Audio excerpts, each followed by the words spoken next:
I can't use it in the end, or? 1 second. You can. I just had to click a button on this to start. Okay. And now, oh, there you go. Great. So hello, I'm Adrián. I recently joined Coherence, so I'm working with Jade, Sean, Dylan, Timo. And we have a project on making a fresh take on Petrinet. And I thought before we start reinventing or making Petrinets like having very cool features, we should get an overview of what's been done in the past decades about the classical models of Petrinets. So this talk is pretty much a summary of the history of old-fashioned Petrinets. And well, for those of you who don't know, this is a Petrinet, right? So it has places that we draw as circles and transitions that we draw as squares. Okay. And of course, they are linked through arrows. So these are oriented, right? And two transitions cannot be connected by an arrow. Two places cannot be connected by an arrow. So places feed transitions, transitions feed places, and so on. Cool, so we start with a very basic kind of idea. This is just what I explained. Places are sometimes called conditions because we will interpret these as taking Boolean variables. Okay, so in this very basic kind of model that we call elementary systems, places may contain a token or be empty, and that's about it. So we interpret a token as a condition being true, right? And transitions, yeah, so in this kind of model, we rather speak of events. Okay, so events happen, right? So that's essentially the course idea behind Petrinets. Places are static elements. They are like memory locations. So they may, contain a bit. They contain a bit, can be 1 or 0, and transitions read from that and operate on the memory. Cool. So typically we write places as B because all of these comes from German. The German word for condition is Bedingung, and yeah, it starts with a B. Cool, so some structural properties that turn out to be very relevant for the rest of the talk. Here I show a very general Petrinet where I'm allowing, for instance, more tokens to inhabit a place here. So I wrote a 3 because it's difficult to draw 3 tokens. But yeah, so this is to be read as, well, this place is containing 3 tokens now. This place contains only 1. This place contains 0. Features that we may have in the very general case of Petrinets is that arcs have a multiplicity as well. So here I can see, for example, this arc having multiplicity 2. And, well, in general, I can have these sort of return arcs here, but those are tricky. So, bit of terminology. We say that the net is safe if it can only contain 1 token per place, right? So it admits this Boolean interpretation that I was talking about earlier. We say that it's pure if these kind of return arcs are forbidden. Right? This means that in a pure net, a transition can be connected to a place in only one direction. This will turn out to be very relevant, in particular in questions of complexity and decidability of certain problems on the net. The net is called plain if all arcs have weight 1. Okay, so I'm not allowing for arcs to have multiplicities, basically. And finally, it's called simple if I can distinguish every pair of transitions from their incidence. Okay. So have a closer look. Forget about this arc here in red. I canceled it out. And I see that this place is feeding both A and B. This place as well. And A and B are both feeding the same place. So this means that I cannot distinguish them in terms of their incidence. They have the exact same incidence with respect to all places, right? When this happens, we say the net is not simple. Okay, so a simple net is a net in which transitions can be characterized uniquely by their incidence with respect to places. Cool. Yeah, so we get to the dynamics. Petri nets are executable models, right? So I explained this idea that places are static, so one can think of them as, memory contents. But of course, transitions will alter these, and this will describe the evolution of the system. How does that work? Well, we have to see what preconditions and postconditions are. So, given a transition or an event, its preconditions are the places such that there is an arrow into the transition. Okay? So in this case, the preconditions of T1 are P1 and P2. Make sense? The postconditions are the converse. So they are the collection of places such that there is an arrow from the transition into the place. Right? So it's just in the other direction. So in this case, P5 is the only postcondition of T1. And importantly, we say that two events are independent if they share no pre and post conditions. Okay? So for instance, here T3 and T4 are independent because P2, P4 is disjoint from P1, P3. Cool. This is relevant because it will help characterize concurrency. Okay? So in general, it's the first requirement for two transitions to happen concurrently is that they share no pre or post conditions. Cool. So an event is enabled if all the preconditions hold. In other words, every precondition contains a token. And in the case of elementary net systems here, we're sort of guaranteeing that the net will remain safe, meaning I must make sure that no place will ever contain more than one token. And so for something to fire, I need also to check that the post conditions don't contain a token already. And then in this case, for instance, T1 is enabled, right? So all the preconditions contain a token, none of the post conditions contains a token, and it's ready to fire. Right? So yeah, it's ready to fire, it just said. And now it fired. So what happens? It just consumes the tokens from the preconditions and puts a token in each post condition.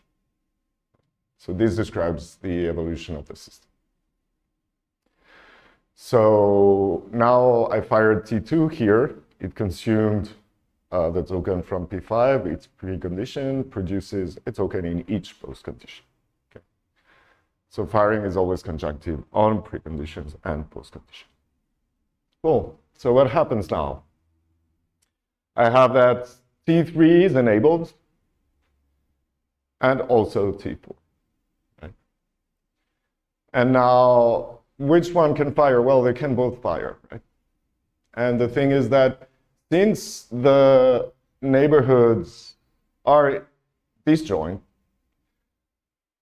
the fact that one fires will not affect the ability for the other to fire, right?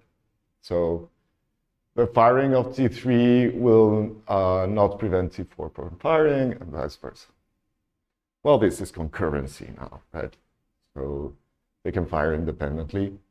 And graphically, it's we can think of sort of a geographical distribution, right? If you indeed think of these as memory locations, technically these can be implemented distant from one another, right? These two memory locations don't need to be close to these ones, right? Which explains why the two events can happen like regardless of what is happening remotely. Cool. Okay. So now I'm diving a bit into classes of nets. The structure of Petri nets has been extensively studied, and it turns out that there are some problems, some particular substructures are very problematic when we're trying to analyze them and verify properties or say things about them.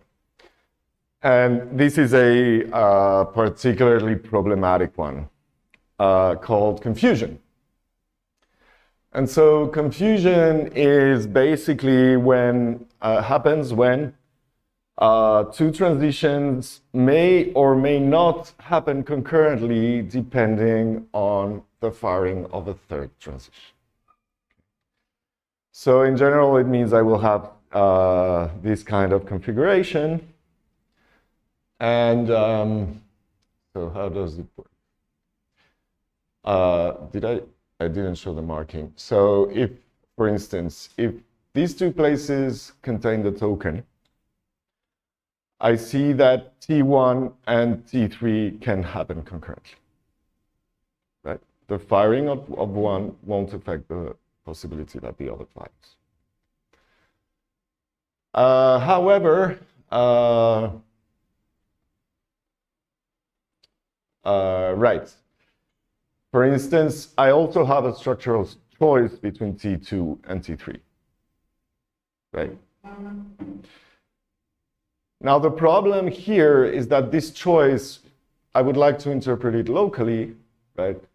T2 and T3 want to read from the same memory location. If T2 fires, it will prevent T3 from firing, and vice versa. Now, what I call confusion is the fact that a remote event, T1, which is concurrent with T3, we saw, can actually resolve the choice remotely, right?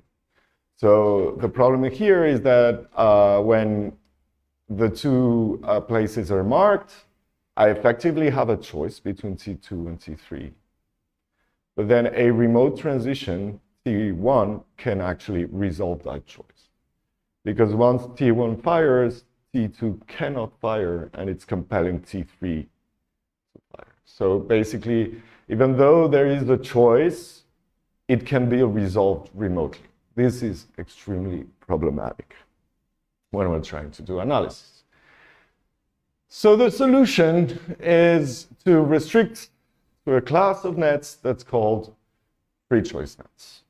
Okay, and these were extremely successful because they make all decidability problems become much easier, right? Like the kind of algorithms you have for analyzing Petri nets just become much faster if you assume this happens.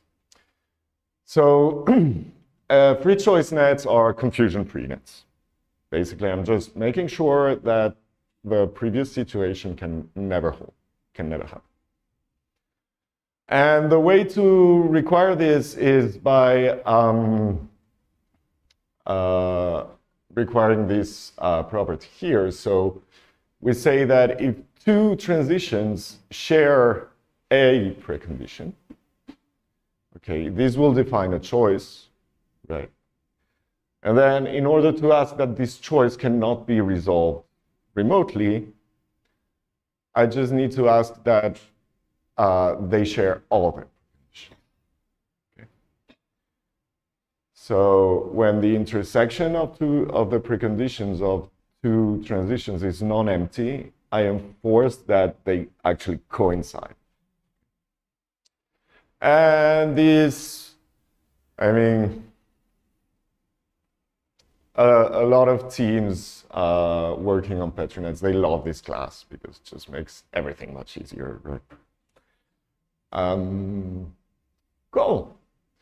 So now we go into semantics, right? So we've seen that Petri nets are dynamic models, and there's sort of a static representation of a dynamic model. So if I want to see its evolution, I actually have to go and run it, right? Move transition, like fire transitions and move tokens around and see what happens, right? So now the idea is, how can I represent the whole behavior of the net in a single picture, right? With a single model. And we have several alternatives. Now, this one is very popular because it gives something very much like an automaton. And the idea is that I will represent every possible distribution of tokens as a vertex on a graph. Okay. And when I can reach a marking, okay, so distributions of tokens are called markings. I often call them states myself because they're literally states of the system. And yeah, so transitions move tokens around, so they go from markings to markings, right? Now I'm representing each marking by a vertex, so obviously a transition can be depicted as an arrow going from one vertex to the next. Importantly, I will label the arrow with the name of the transition that is fired. Okay. Cool. So when two transitions are concurrent, so I think here it's T1 and T5. Yeah, so again, T5 has P4 as only precondition, P5 as only postcondition, and T1 as P1 and P2, respectively. They are disjoint, so they are independent. In this case, they are both marked, they are both enabled, right? So P1 and P4 contain a token, P5 and P2 don't, so they both can fire at this state, which is, by the way, represented here by M1. And, well, what happens is they can fire in any order, right? The firing of one will not affect the firing of the other. And if I look at the marking graph here, I will observe this phenomenon as this kind of square, okay? Where I have T1 going in one direction, T5 in the other, but at the arrival of T5, T1 can still happen. And T5 can still happen after T1, okay? So this is what we call interleaving, right? So in this model, I will observe concurrency as the interleaving of events. Whereas here, I can see it structurally as independence of neighborhoods, right? Cool. So a few notions that are interesting is like what I'll call a deadlock is a state at which nothing can happen, right? So in this case, once I fired T1 and T4, no other transition remains enabled, and the system just stops, right? This is called a deadlock. So I have a few deadlocks here, and 8 and 6, right? There's no outgoing arrow from the corresponding vertex. Liveness is a bit more complicated. It states that at every state and for every transition, there is a reachable state from which I can fire that transition. So it's a property about being able to eventually fire any transition at all times. That's called liveness. So the reason I talk about these problems is because they generally have been considered interesting and they have been extensively studied, and I will come back to that. But before, I want to point out the most important feature of Petri nets, which is the fact that if when I represent their marking graph, I'm explicitly representing every state of the system. Right? The Petri net only depicts one state at a time, right? And more so, it represents a concurrency of events without the need of interleaving.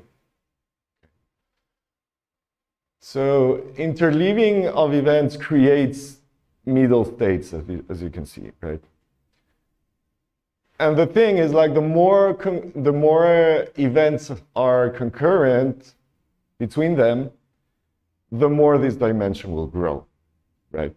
This is what we call the state space explosion. So here I have shown like 3 totally independent components. And this can be read as really 3 systems that don't interact with each other, but they may be considered as a single system. And if I look at the corresponding marking graph, it will just have an exponential blow up in size, right? Again, this is due to the fact that for every pair of concurrent transitions, so here I have, for example, a group of 3 pairwise independent transitions, and they generate the whole 8-state cube. Right? So here 3, here 8. So you can guess as how this scales up, right? So in general, we say that the size of the state space or the marking graph is exponentially larger in the number of sequential components, which is why we like Petri nets. They're smaller. Right? Cool. All right, extensions. So this was the very basic case where things are Boolean, you know, 1 token, no token, conditions hold, don't hold. The next extension is to allow for several tokens, right? And here now I am considering, so basically the same structure. I am allowing for arcs to carry a multiplicity. So I can state how many tokens should a transition consume from the corresponding places, and how many tokens can be produced by the transition to the corresponding place. So the arcs now are weighted by a natural number. And the firing rule requires simply that the preconditions have at least as many tokens as prescribed by the arc. So now I don't have any more like the safeness consideration, so I put no restrictions on the output arcs. And transitions are just always allowed to produce more and more tokens to places. Cool. So in this case, the marking graph can become infinite, right? Which corresponds to the fact that even with a finite presentation of the model here, the number of tokens could be growing indefinitely in some of the places, generating more and more states. Yeah, for example, here, just for the example, T2 here could fire, right? Consume this token as inscribed on this arc, and then it would produce 2 tokens on P3, right? So I can actually see T2 as consuming 1 from P2 and producing 2 to P3 and having no effect on P1, right? So T2 is totally independent. Cool. Now, this now can be seen as a vector addition system, right? So now transitions are really vectors, right? That may be added to the vector corresponding to the state. So for example, the initial state here has 1 on P1, 1 on P2, and 0 on P3. This is the initial state. it enables T2. The effect of firing T2 would correspond to adding this vector to the mark. Okay. And I can just continue this way, right? If I add T3 to this marking, I will obtain this one, and so on and so forth. Right? Now, the interesting view about vector addition systems is that this is really pretty much like a counter machine, right? And the reason they're very interesting is because they are counter machines on which I have taken out some of the operations. So for instance, I cannot do zero tests, I cannot do resets. Right? I can just do increments, decrements.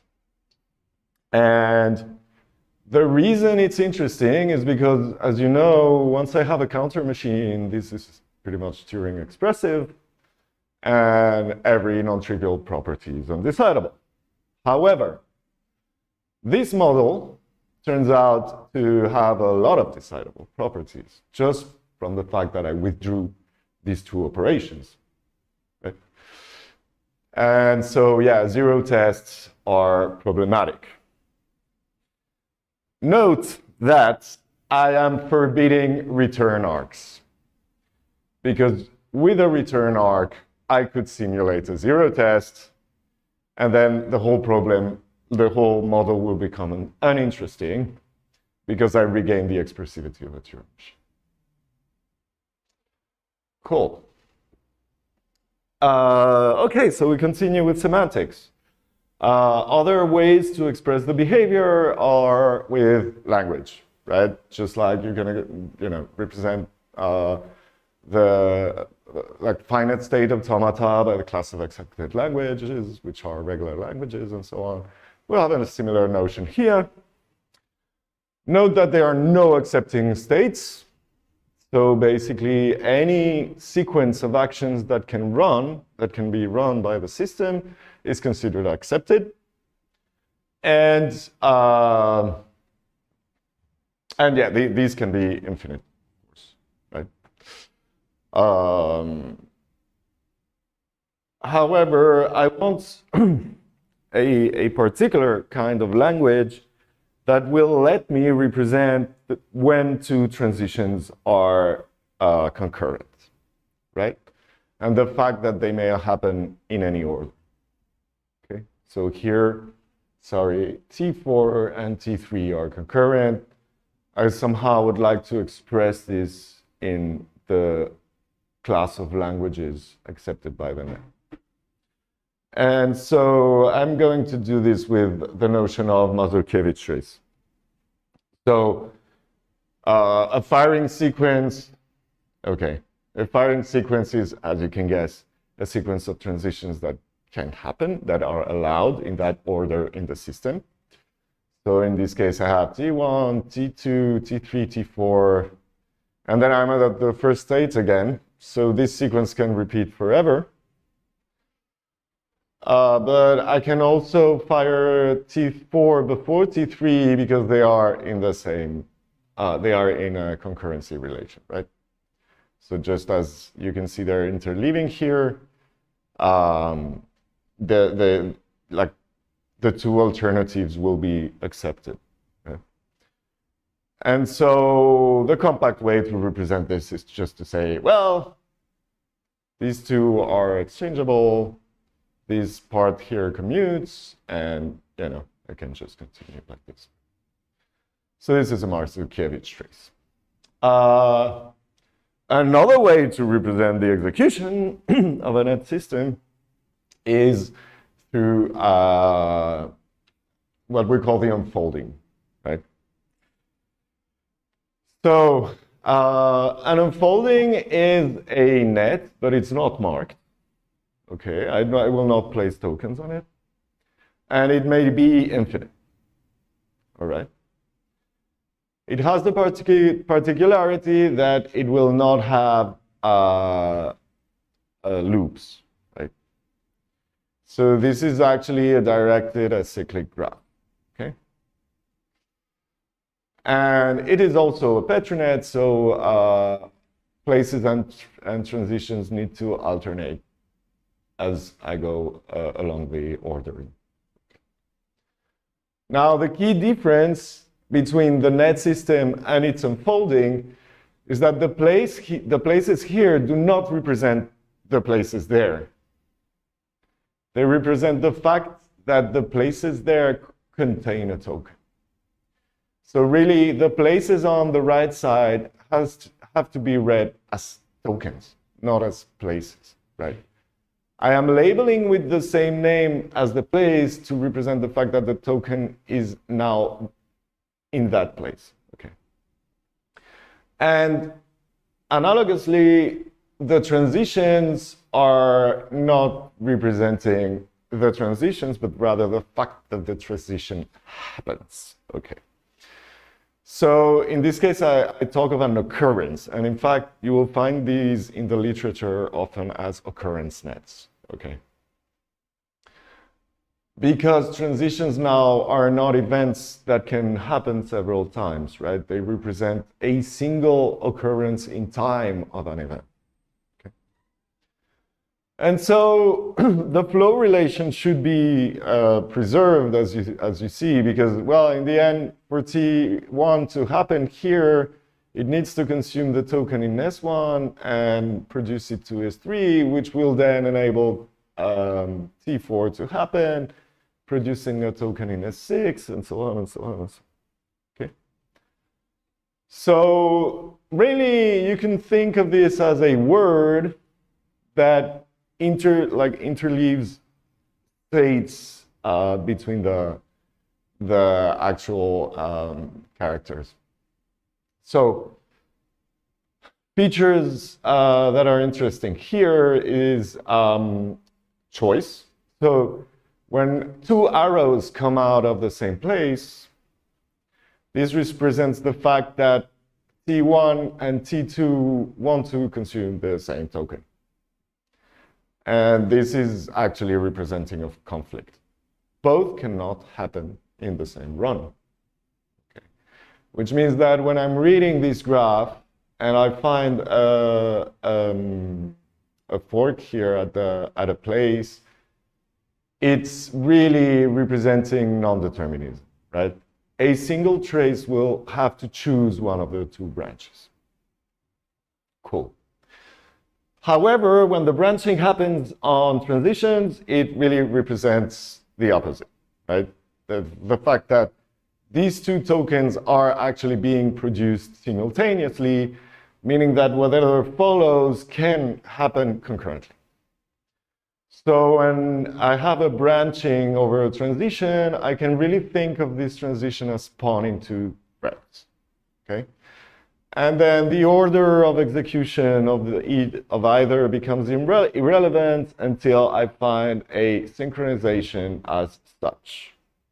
So here, for example, E4 launches this branch up to T4 here, and also this branch up to T4 here. So along these two paths, events can happen concurrently. The order is not relevant until here. Here, I need the token that was produced on one branch, and I also need the token that was produced on the other. So this is really a synchronization of the two branches here. Okay? Great. What am I forgetting? Yeah, so of course, if you're branching over a place, you can't join again these two paths because they represent really alternative versions of reality. And I wouldn't want to synchronize those. Okay, conflict, parallelism. Yeah, I just explained all this. I'll just say causality. Yeah, so really I can see this as a partial order now, where the ordering really is a causal relation. Right? So let's say any element below T1 depends on T1 in order to happen. Now, okay, well, a lot of the research in the past few decades on this topic was it evolved around, deciding properties and solving problems over Petri net. And for instance, so here I'm just going to give a very general overview of the results that we have. It's just to give you a taste of the complexity of things and how the problems relate to each other. So boundedness is the problem of determining whether a Petri net, actually a PT system, has a finite state space. Okay. Or equivalently, whether all places cannot, like for each place, there is a number of tokens that cannot be exceeded. This is called boundedness.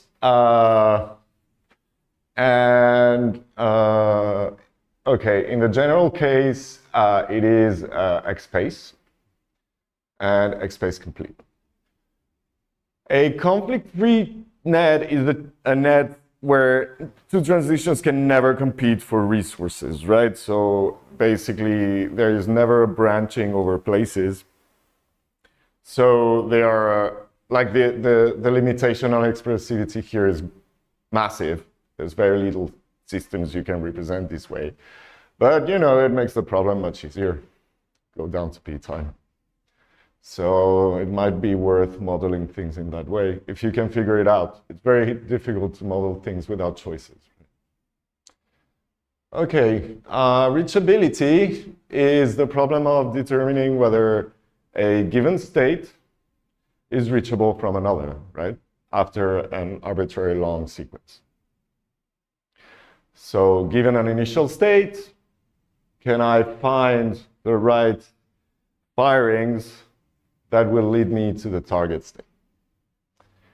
And this is, well, notably the most important problem of Petri net theory. This is what most people have been caring about. And, well, in general, it's decidable, but in primitive recursive space. Right? So very, very complex. And as I said before, if you add zero tests or return arcs, undecidable, right? If the number of places is less than 5, there is a reduction to some other problem that can be done in 2x time, which is extremely fast for this, kind of problems. You didn't know that above 6 it just... I think it's important. There's a problem about, reducing in the other direction and then everything collapses. So if the net is bounded, then it's p-space complete. If the net is bounded, I mean safe, right? So safe, again, each place can at most contain one token. NP complete if the net has no cycles, and also if the net is conflict-free. But again, these kind of restrictions are like massive. You can pretty much not model anything. But it reduces the complexity, so it's nice. Bounded, if it's both bounded and conflict-free, p time. If it's a marked graph, okay. I didn't explain what a marked graph is. A marked graph is a Petri net such that each place is connected to at most one transition in the input and at most another in the output. So I'm asking that, each place has only one arc, one incoming arc and one outgoing arc, and they cannot go to the same transition.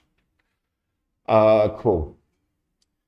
And then this also extremely reduces the expressiveness of the models. A marked graph can basically not sequence stuff nicely. You can just make things happen in parallel, basically. And okay. If the net is live every transition remains enabled, eventually bounded. So if I already know that I cannot have an infinite state space, cyclic and free choice. So free choice is the property that I mentioned earlier. Again, p time. And this seems like a lot of restrictions, but this class here is actually way more interesting than this one or this one. With this, if you ask me to give you this, well, I can model stuff, right? So, and you know, I can model stuff with a property that I can check reachability in p time, so that's pretty. Okay, let me go quickly over this. Liveness. As I said, liveness is the problem of given any transition and any reachable marking, is there a sequence that will lead to some state where T is enabled, where T can happen. So in other words, is it true that at any state, T and any transition can eventually happen after an arbitrary sequence of firings, right? And again, very difficult in general, but decidable. Yeah, so general, like we have algorithms that solve it in like, you know, unimaginable time, but we don't have hardness characterizations here. So could be faster, just don't know how much. P-space complete if the nets are safe, only one token per place. Co-NP complete for free choice net, here they pop out again. Confusion, you know, is a big problem. Co-NP complete is NP complete we also category. no, it's not the same kind of co, I'm afraid. Co-NP means Co-NP complete. It's co-NP complete. yes. So it's complete for the class of co-NP. Oh, I see. So these are NP problems where you switch it around. Right? So it's contraposed, non-deterministic, and thing. Okay. In NP, you need to answer if there exists a correct answer. In co-NP, you need to In NP, you need to say yes if there exists some positive evidence. In co-NP, you need to answer yes if all possible candidates are indeed correct.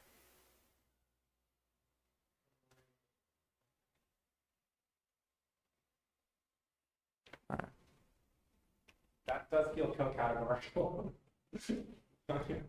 Yeah, it's like co-non-determinism. Yeah, it's interesting. And then, yeah, free choice again and boundedness make things nice, right? So for all these problems, like if you can resolve boundedness, then you can apply algorithms that go much faster, right? Mm-hmm. And of course, free choice, like getting rid of confusion makes things much easier in general. And yeah, I mean, again, conflict-free, but this is not very interesting, as I said. If you get rid of all of the possibility of expressing choices, it's like writing a program without ifs, right? There's not much you can do with it. Okay, deadlock freedom. Deadlock freedom. Yeah. In general, there's a reduction to reachability in p time. In general, to reachability. Reachability is primitive recursive, so p time doesn't give us much here. P-space complete for nets with at most one token per place. NP complete if they are free choice. Again, confusion was problematic. And p time, again, conflict-free, not very interesting. Okay, and now we get into structural analysis. So this was for the taste of complexity theory on Petri nets. And now I want to finish this talk by giving you an overview of what's nice about Petri nets. And it's that so the first observation here was essentially the state space explosion, right? With a Petri net, I have an essentially smaller model than, if I take the automata theoretic equivalent, or, I mean, if I want to look at occurrence nets and traces, these are even infinite, right? So I have to go into finding finite prefixes that repeats themselves. I mean, it gets tricky. However, if I have the net, I can just look at the structure and say stuff about it, right? And this is how I get into structural analysis. So structural analysis will derive properties by overlooking the states, right?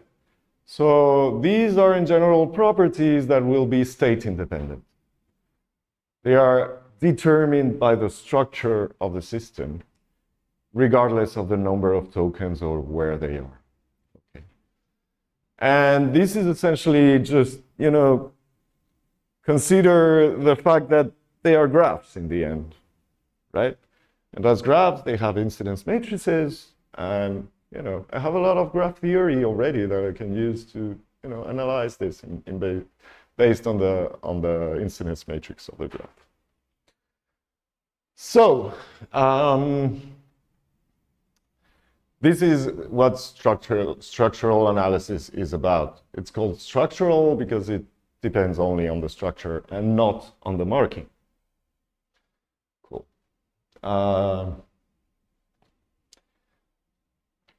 Right, so the incidence matrix. So let me show you a net. Maybe this one. No. This one.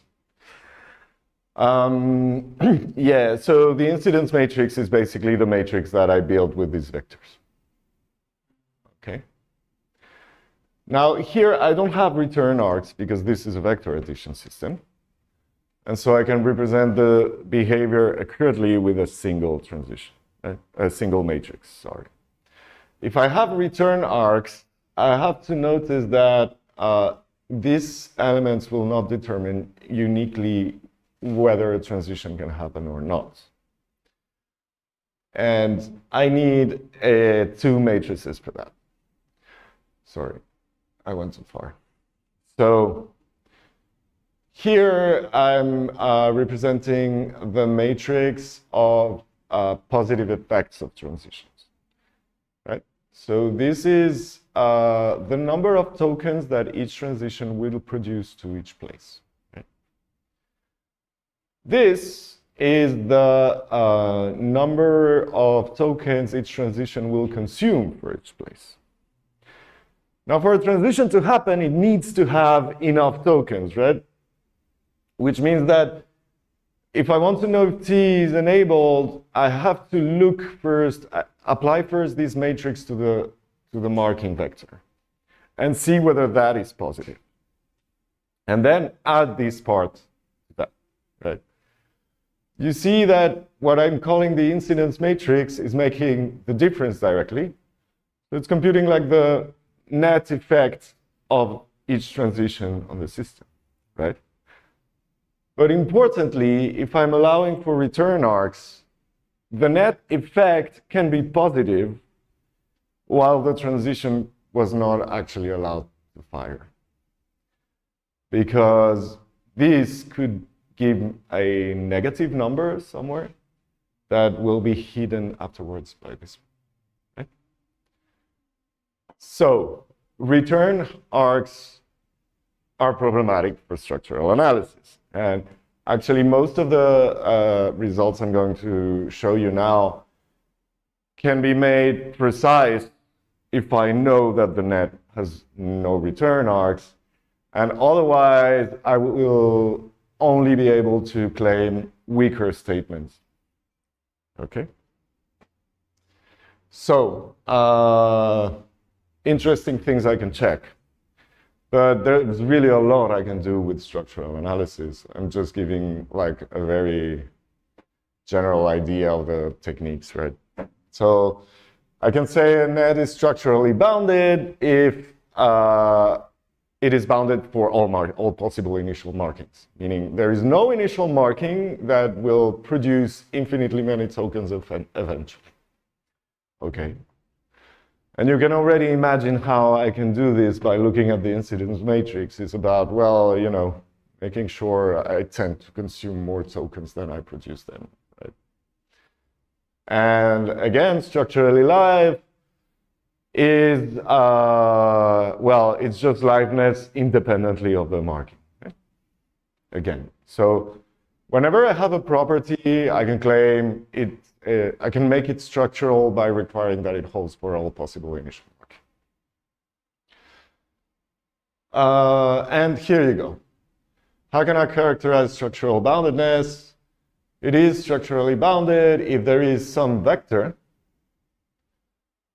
that has all positive entries, meaning no coordinate is set to 0 or negative,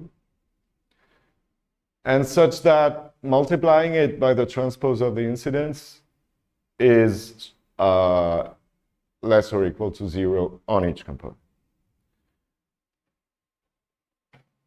This means that I'm starting with a positive number of tokens everywhere, and by firing everything once, I have less tokens than where I started with. So this is just telling me the net structure tends to consume tokens everywhere, right? And this is enough actually to say, well, the net will be structurally bounded. There's no way with this, if this property holds, there's no way I can produce infinitely many tokens. Tokens tend to disappear. And also, if I can show that this doesn't hold, then, well, you know, there will be some, at least one component that can go unbounded. So the trick is to see that structurally means I will be able to find, so the contrapose of a structural boundedness is I am able to find one initial marking at which the net will go, will produce infinitely many tokens. And just for a taste again of what can be done on the dual side. So here I was talking about, you know, producing tokens and properties on markings. Here I'm going to talk about properties of firing sequences, so on transitions, by looking at the transpose. So, right, so I just, shifting the matrix. So now the vectors I'm interested in will be vectors of transitions, in which you have to interpret a number as a multiplicity of firing, right? So a vector here is really, to each firing sequence, I can just count the number of occurrences of each transition. This gives me a view of how many times each transition fired, right? And this will let me say things about the system in this way. I can say that there is some initial marking such that there is an infinite firing sequence from it. If and only if I can find a vector like a number of firings of transitions, such that each transition fires at least once, and such that the net production of tokens is positive. So this has no negative, right? Sorry? So it has a... So this doesn't say that the net is positive, right? It says the net is non-negative. But if it is 0, it could be that it's like, at least if there you get equality with 0. Okay. Yeah. I can't see how it necessarily goes to infinity. It could just keep cycling. Yes, but it's sufficient that it's non-negative, right? Because having Oh. more tokens will not prevent the sequence from repeating itself. It could continue producing more and more tokens, and still I would be able to repeat and repeat and repeat. This is basically the way it works.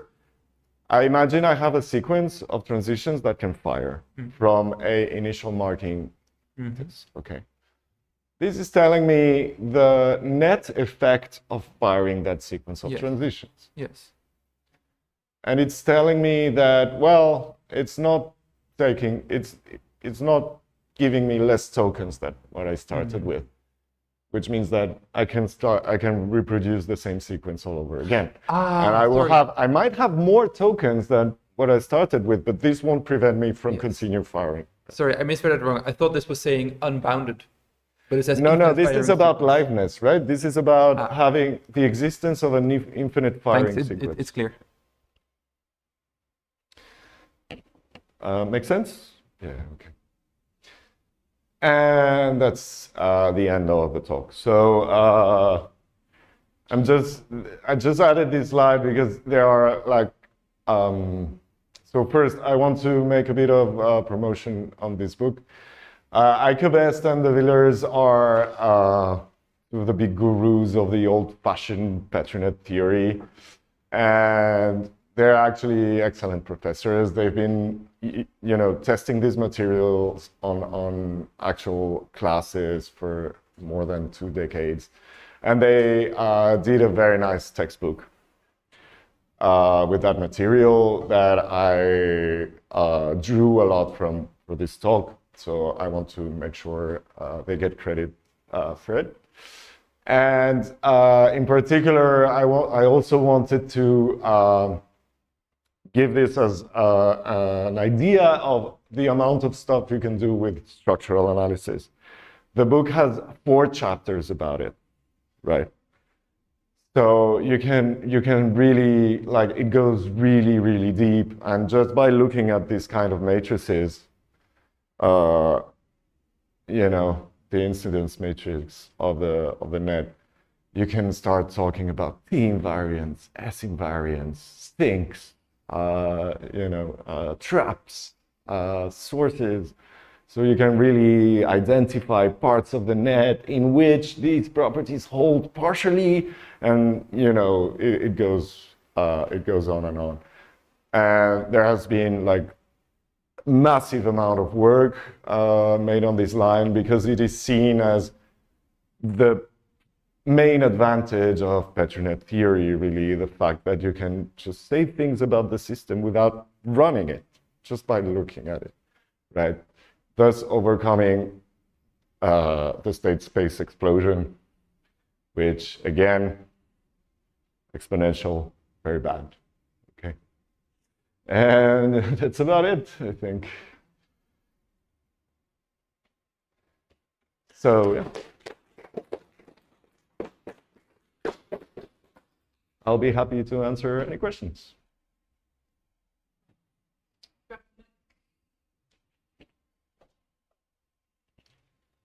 So a lot of this was very specific to the fact that you have a natural number of plain Moran tokens at each place, which I guess is nice if you're thinking very like in terms of a language like C, where everything really is a natural number, or real world processes or something.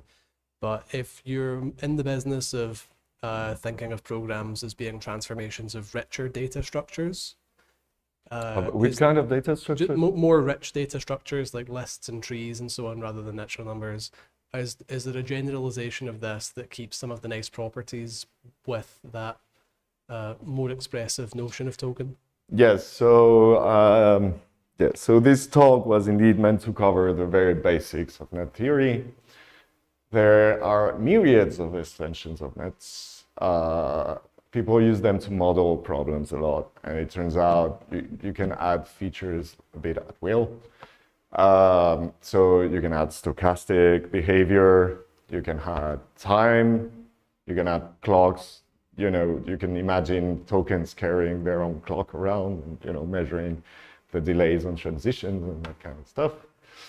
And with respect to data, there's a, colored Petri net in which you basically assign values to each token. So you see tokens of carrying JSON files around, and transitions, opening the JSON file, performing some operations on it, and just putting it on another token on the output. Colored Petri nets have a nice property that all of structural analysis goes through. So you can imagine applying this kind of technique to a system where indeed you're performing computation on data. Yeah.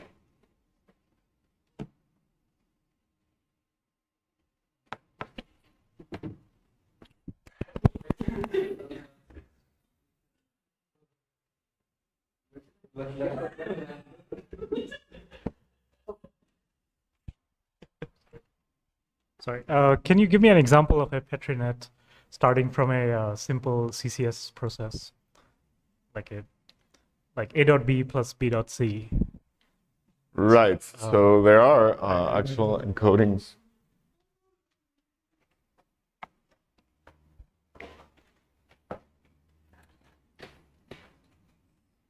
So there are actually several ways you can do this. Typically, you would go, well, you can unfold a CCS process to a label transition system, and from there you can derive a net. This is very indirect. Yeah, I think it's the natural way to think about it, but yeah, you wanted? So A dot B plus B dot C. A or? A dot B dot 0 plus B dot C dot 0. B dot C dot 0? Yeah. Right. And I want non-interleaving. I also want non-interleaving, so that one true. Yeah, this is not parallel, right? This is a Yeah. plus. Yeah, that's Cool. Something like this, right? So I will have B somewhere here and C.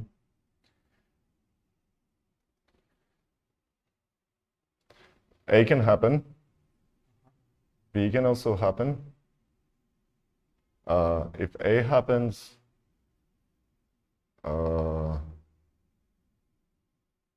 B must happen afterwards. And if B happens, A cannot happen again. Something like this. And you don't know here. And now after B, I can fire a C only if A has never fired.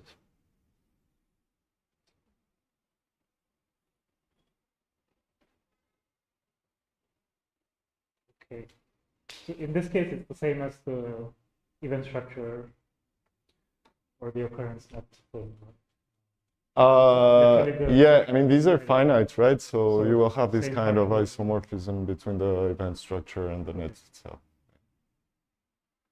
Right. And to do this, I don't need any of the fancy extensions, just simple marking.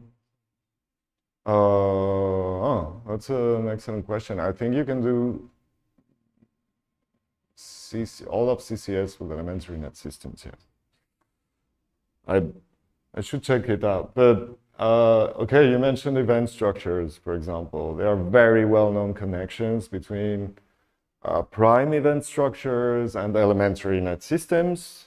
Yes, for those prime event structures and rigid maps are the same as occurrence maps, Yeah, which right. is the same as. Well, I don't know what are the morphisms of Petri nets. I mean, I didn't look into this problem. That's an excellent question. There are plenty of morphisms of Petri nets depending on the properties, the compositional properties you want to highlight. Okay. And these have been extensively studied, and we are also finding new ones, like literally now. So yeah, it's I think people have looked into morphisms for Petri nets from different perspectives. So, for example, if you want the kind of synchronization properties of CCS, for example, you would look for a specific kind of morphism. That sometimes you want to rather, make sure that you can map states to states, and then this will force you to go in another direction. So there are really different kinds of morphisms, also induced by the kind of model you want to compare it to, right? So if you're looking at this kind of semantics here as transition systems, then you have naturally the kind of morphisms you want to consider here, and they will induce a kind of morphism here because you want to have a sort of nice adjunction between the two. But if you look at occurrence nets, there's a natural kind of morphism that you want to consider there, and this will give you a different kind of morphism for Petri nets that preserves occurrence nets and stuff like that. So I'd say, I would say some notions of morphism have become more standard than others, but still, there's a lot of flexibility on the kind of especially the kind of composition you would like to consider for nets, right? So different kinds of morphisms will give you different, colimits or limits, and this will define different ways to compose the systems together. So I think people have been thinking about that kind of, setting. And we are still thinking a lot about it. So there's room. The generalized event structures have a nice categorical. I haven't looked into. I know about the correspondence with prime event structures. Yeah, the prime. These are the old ones, but I haven't looked into general event structures. I'll be happy to hear about it.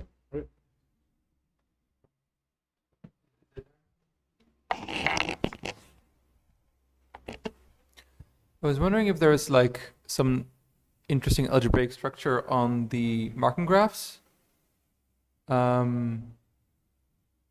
Because if it's these natural number index ones, you get these vectors. So you have some kind of vector space structure on it, or maybe semi-vector space. Mm-hmm. But if you're looking at safe systems, then you can still combine markings, or at least take some maybe some meets of at least some of them if they are disjoint. But does this ever interact nicely with the transition structure, or? Okay. Yeah. So I would say there are different answers to this. From a categorical perspective, you can combine markings with monoidal operations, right? And it's just stacking the markings together. Mm-hmm. So monoidal commutative, monoidal plus, I would say. Mm-hmm. In the case of elementary nets, it gets a bit trickier. I think you have this idea of region, actually. So a region is, okay, I can look at the graph here and ask what is the set of markings at which P1 contains a token, for example. And this will give me basically everything between T1 and T3. So these two states. Mm-hmm. Okay. I can do the same with all the places of the system. I will find out that they all fulfill the property that they have a consistent incidence with respect to the labeling of the arrows. So if T4 is incoming, so say I'm considering a possible place of the system, and I know it contains this state but not this one, then this means that T4 must put a token to it. And this means that, it must contain all the states at which T4 is putting a token. And this kind of property defines generally what a region is. And so you can have like, even if it's not a place on the system, you can find that you could actually add places to the system that would preserve this behavior, right? And then they have an algebraic structure. So you can't generally take meets and joins, but there's certain conditions, yes. And actually the conditions that tell you whether you can take meets and joins are essentially belonging to the same sequential component. So you can operate memory, chunks of memory that are at the same place, but you cannot operate with chunks of memory that are remote. And region theory gives you a nice insight of this view of how you can actually distribute the system. Yep. Thank you. I have one more related question. It looks as though all of the linear algebra in the structural analysis is coming about from the fact that you're told, like, yeah, you get this vector field structure. I wonder if there's some result that your type of tokens needs to form some kind of algebraic structure, I don't know, field or group or something, and then you can form, or sorry, and then like the choice of this transition or this transition fires induces some vector space-like structure on that. And like, yeah, sorry, that's not a very well-formed question. I guess I'm trying to think, what are the algebraic conditions on the type of tokens that you need in order to get out the interesting structural results at the end? Like, can we work Yeah, more I see your question. Coming from a quantol is another. And I know you've got some nice types of nets. So yeah, I would say coming from Aubel theory, I don't know how much more to say. Yeah, honestly, I don't have an answer from the top of my head. I know there is one in some book. I can look it up and tell you. Yeah, Jensen talks about that, I guess. So. Well, yeah. Also, I wrote a paper called Petri nets from Aubel theories, where basically you get a different flavor of Petri net by varying the types of tokens that are allowed, and so those types of tokens are you fix the Aubel theory, and then you can generate a whole semantics for it, basically. I think I read that one. Units.